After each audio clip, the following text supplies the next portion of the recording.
Rupanya Datuk Red ada penjelasan tersendiri pasal isu ni ya. Lepas timbul pelbagai cerita dan dakwaan, dia pun buka suara melalui siaran langsung untuk jelaskan kedudukan dia dengan jelas.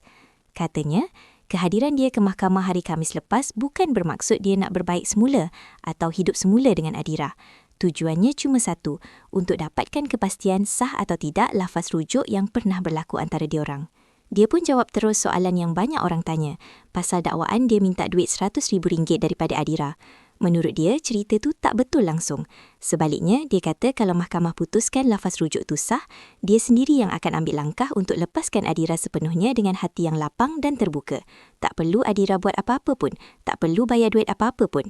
Kalau keputusannya pula kata lafaz tu tak sah, itu lagi bagus bagi dia. Sebab dalam keadaan macam tu, dia sendiri yang akan buat permohonan untuk bercerai secara rasmi.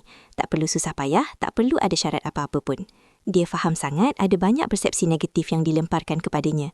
Ada yang kata dia tak boleh teruskan hidup, ada yang gelar dia macam-macam, malah ada juga yang tuduh dia memutarbelit cerita atau bercakap tidak benar. Tapi bagi Datuk Red, dia tak ambil hati pun. Semua orang ada hak untuk berpendapat dan biarlah orang kata apa yang mereka mahu.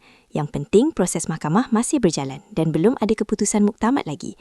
Sebelum ni kita semua tahu, kes ni masih belum selesai dan telah ditangguhkan ke 25 Jun depan untuk perbicaraan seterusnya.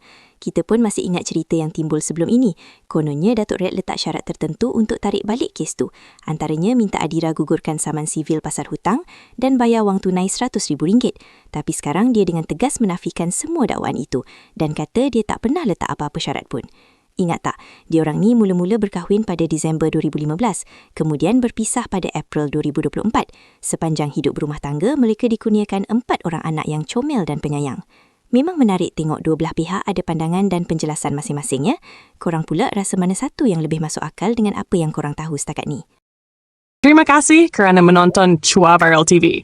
Jangan lupa like, komen dan subscribe untuk terus dapatkan update terkini tentang dunia hiburan Malaysia. Jumpa lagi di video seterusnya. Stay tuned untuk lebih banyak kisah sensasi.